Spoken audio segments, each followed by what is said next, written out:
everyone, it's WiNGSPANTT and I am back with my second video of DLC deck pack number 2, and we're going to be playing the fairy deck up to Mischief mono blue, and this time turning the tables. The tables have turned into fairies and we're facing Enchanter's Arsenal, so we can see what it looks like from the other side of the board. That is assuming I just don't lose instantly. I think the main thing with this deck is people are like, oh well, why is there another mono blue deck? This is exactly the same as the other decks. It really is pretty different in my opinion. It is called Up to Mischief, and this deck does focus a lot on having cheap tricks. I don't know, just messing with your opponents, getting little cheap creatures out like Zephyr Sprite, a 1/1 flyer, out on the board early in the game, and then kind of just building on that, building some momentum, stealing your opponent's creatures, and just getting in there and just needling them to death with these tiny... Just imagine how long you think the Spirit is, like 2.5 inches, 3 inches? I don't know, whatever. We got Unsummon here, we got Una's Gate Warden, which I don't really like in this deck that much, but I want to keep it in there so you guys can see what's in here. And I think I'm getting that thing where I just draw lands. And this is something that I noticed in Magic 2013. You know, for a long time I was one of these people who are like, there are no shuffling problems in Magic the Gathering, Duels of Planeswalkers. But what I started to notice is that if you start the match with exactly 5 lands, I feel like you always draw 2 more lands. Like I just never have a hand where I start with 5 lands and then not draw additional lands. So maybe I'm just paranoid, maybe I'm just looking into things too much, and here we have Enchantress's Presence going down, which kind of sucks for me because there's really nothing I can do about it. I got a 1/1 on the board, a 2/1 that can only block. She's got Wither, which just means that she does damage in the... I'm assuming it's a she because she's wearing a bra, but it could just be a guy with a really weird taste in fairy clothing. They're fairies, you know. I can't judge fairy sexuality or anything like that. In fact, I would just guess that it has nothing to do with anything that humans regard as normal. Here we go, Wasp Lancer, and we see the split blue-black hybrid mana on these guys, but there is no black in this deck. You cannot make it a black deck. There's no swamps, anything like that. So you see the split, you're just going to be playing in blue all the time. Now this isn't really the best possible start out for this deck, but hey, that's good. I wouldn't want to just raffle stamp Enchanter's Arsenal and just make it like no point whatsoever in playing here. I'm going to be swinging in for 4 damage, bring him down to 14, and I have the Unsummon here, and Unsummon's great in this deck for a couple of reasons. One is that, you know, it's very easy for your opponent to get bigger creatures than you because you're playing little 1/1, 2/2, 3/2 creatures the whole time, and if your opponent starts dropping like big dragons, demons, you know, all kinds of angels and things like that, being able to unsummon them and put your opponent back, okay, now everything they have hexproof, okay, and he draws a card. So I'm not going to be able to unsummon any of his creatures. Got it. And there's another unsummon. Just when I was like, you know what's the most useless card in my hand? Unsummon. And of course Island's not the most useless card because we all know Island is one of the most broken Magic cards ever made. It looks like I have a huge advantage here and it's very possible I could maintain it, but if he gets a Faith's Fetters, drops one of my creatures, he's going to go up to like, you know, 4 life and hold my guy back. Of course I'll have to unsummon my own guy. Unsummon is also great because you can use it to protect your own creatures. You can use Unsummon to kind of like, I don't know, reset your creatures. Some of your creatures have entered the battlefield. In fact, okay, Angelic Chorus. So now whenever a creature enters the battlefield, they're going to gain life, and it's going to be hexproof, and whenever an enchantment comes into play, they draw a card. So I'm not too afraid right now because I've got a lot of momentum, and don't worry, if I just end this match and like... See, look, I'm serious. Look how many lands I got. That 5-land hand is no good. No good. Besides, 5-land hand is not that great anyway to start with. I mean, realistically speaking, you got 2 cards in hand you can play. If they're not like turn 1 to turn 2 cards, you could just be sitting there basically doing nothing for a while. So I really feel like 3 and 4 land hands are the best, especially because you get a free mulligan in Duels of Planeswalkers. You get to go to another hand of 7 cards. Please play it. If you didn't play something, I would just be shocked. Alright, Wall Blossoms, useless in this matchup, but he is going to gain 4 life with Angelic Chorus, and it's got hexproof, so I can't stop it or block it or bounce it or anything like that. And he draws a card. He's got nothing to play. I don't believe it. I don't believe it. I got Islands to play, though. This is a cruel joke. You know what happened is that Wizards of the Coast heard, you know, they were watching that video when I said, oh, they're probably not watching. They were watching the video. They heard me bragging, saying, joking that Island was the most overpowered card of all time. Like, oh, Wingspan thinks he's so funny. Well, how about we're going to change the code of the preview deck that we sent him? That way he can only draw Islands. All right, let's see it. Let's see it. What do they got? What do they got? What is this? Alright, so Lucent Limited. I was told last time that I pronounced this wrong, so very sorry about that. And it is from Future Sight. It's not from Theros, so sorry about that too. I'm really sorry. I know a lot of people at home were crying because of that mistake I made. But because it is an enchantment and a creature, alright, Enchanter's Arsenal is going to get to draw a card and gain 3 life. And they now have a 3/3 flying blocker that I can't really do anything about because I can't target it because it's got hexproof. So even though it looked like I had, you know, infinite momentum there, really what I have is, you know, creatures I'm going to throw away and a lot of islands. So I'm pretty much just going to have to throw my Wasp Lancer right at the Lucent Limited. Okay. Ugly ass horse bear. Okay. Get him block. That's pretty smart. Just get it off the table. I could have just also attacked with both things and then unsummoned whatever didn't get blocked, but I'm not really in the best position here because now I've got a 1/1, so it's going to take 9 turns to kill him at this rate. If I don't draw any other friggin' fairies, I need fairies off the top of my deck. And see, this is what's the problem with fairies. People are like, fairies so strong, get them out on the board. Yeah, but the problem is you top deck a 1/1, it doesn't change anything. You don't change the game by dropping a 1/1 on the board. And here we go. Now I'm in a whole fucking world of hurt. Yavimaya Enchantress. I feel like a 3, 4, 5, 6, 7, 8, 12 billion creature. And gonna gain 5 life. Of course. Up to 14. So you're like, oh man, Enchantress's Arsenal is just going to raffle stomp everything. And now this thing can bring back an enchantment. He's going to gain 2 life from the Angelic Chorus, go up to 16, and now get this thing back in his hand and play that again and draw a card. Okay. Okay. At least I got Pest. Oh, Pestermite doesn't even matter because all his stuff's got hexproof. He has no flyers right now. So I really got to get in that sweet, sweet 1 damage. Okay. Alright, 1 damage, down to 15. Of course, he's going to play that Lucent Limited again, go up to 18 life. This thing has flash. By the way, Pestermite, great card. 3 mana, 2/1 flash, and flying flash you can play as an instant. There's that weird bra thing going on again. Oh, those feet, Jesus Christ. And when it comes to play, you can tap or untap target permanent. You could use this to like screw up your opponent's stuff. You can screw up their lands, you can screw up their attackers, their blockers, you can untap your creatures. So you have surprise blockers, you would have this one as a surprise blocker, plus the other creature that you untap, and now she's gonna swing at me 18, it's got a 6/6. Now what's great here, hold on, I'm gonna play Pestermite. What's great here is that I guess I can untap this guy. I don't know if there's any real value in that.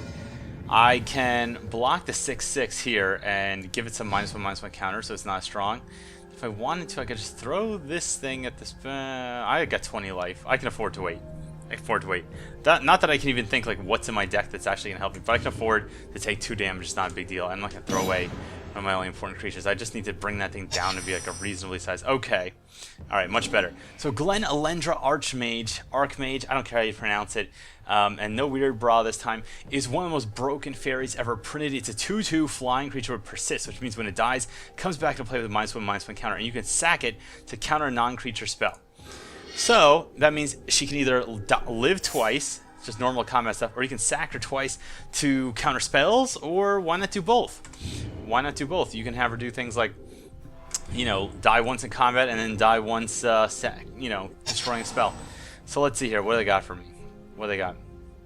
Come on. 4 cards in hand. This is going to be brutal.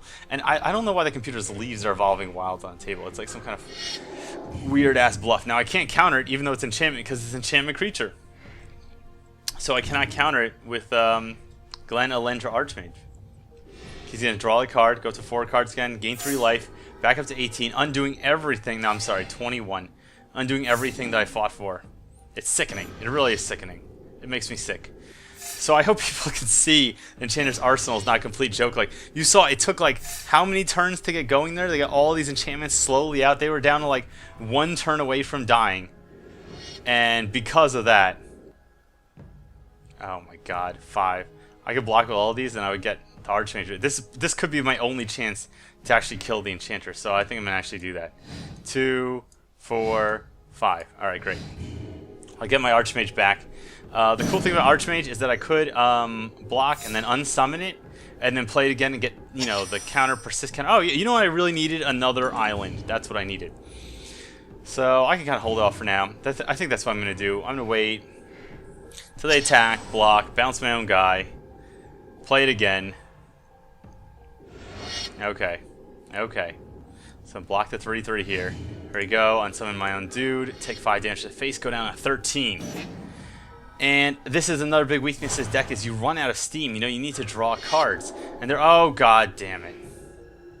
Okay, that's it. The game's over. I can't imagine what way I'm going to win. So now, whenever they play an enchantment... Hold on. How do I do it? Whenever they play enchantment creature, okay? This is the worst combo that could possibly happen. So he's going to play an enchantment creature. Because it's enchantment, he's going to draw a card. Because it's a creature, he's going to gain 3 life.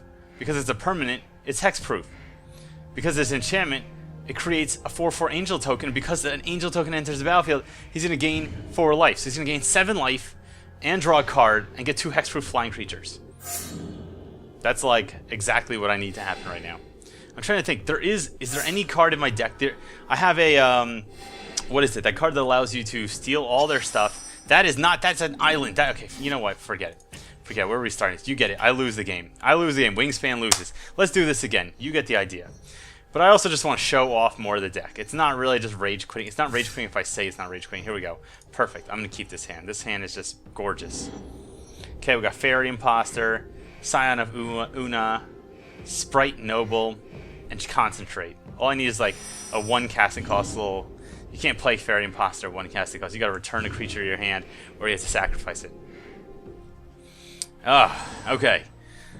Alright, you know, my ego, I have an ego, but I also have the understanding that sometimes things don't go your way. Sometimes you can't win them all, especially when the computer likes to do things like give me 12 islands in a row. And hey, I know that's bias. Like, it is totally fair. By the way, here we go. Play Zephyr Sprite, right? And then just play Fairy Imposter, because that's what I actually want to play. And then bounce the Zephyr Sprite. It's a good thing I didn't click on the wrong thing.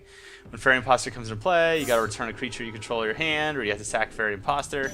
And again, like I said before, I feel like Fairy Imposter one day is going to be some insane combo deck. Or like, you get some mono blue deck, you get like 2 Fairy Imposters in your hand, you just bounce them infinitely back and forth with some insane coming to the board effect. You have my Enchantress, not a threat yet. Not a threat yet. Let's see. I got Scion of Una. I can give all my fairies +1/+1 and hexproof and Shroud. Oops, not hexproof. Actually, that's worse. Shroud is definitely worse.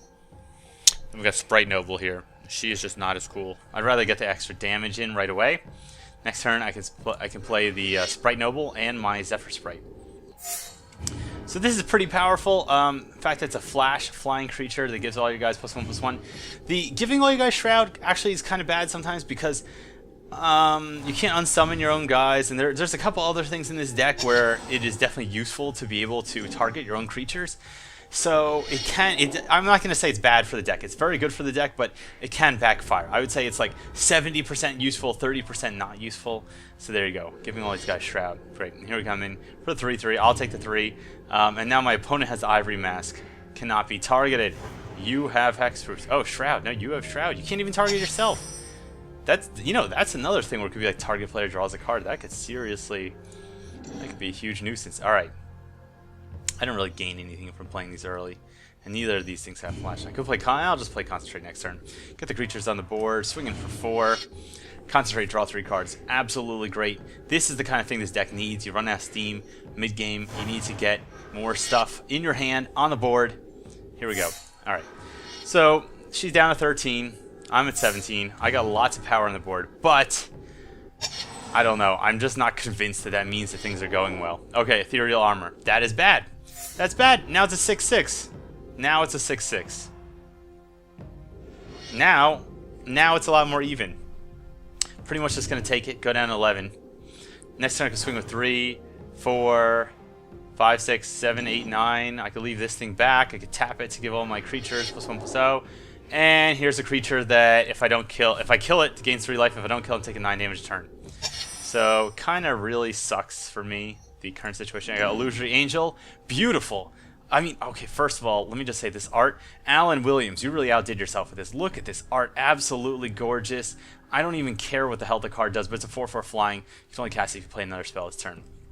So the question is, do I leave back a single creature to block this thing when it comes? Because I really cannot afford to take 9 damage a turn. Well, I can.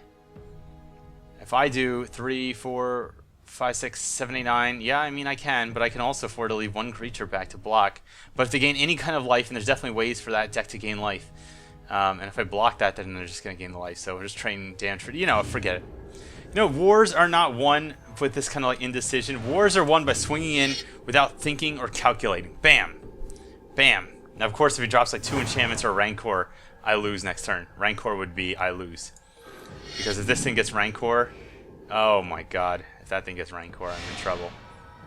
And by the way, before I switch my turn here, we got Switcheroo, exchange control 2 target creatures, and now you see it's automatically bad because I can't target my own creatures. They have Shroud.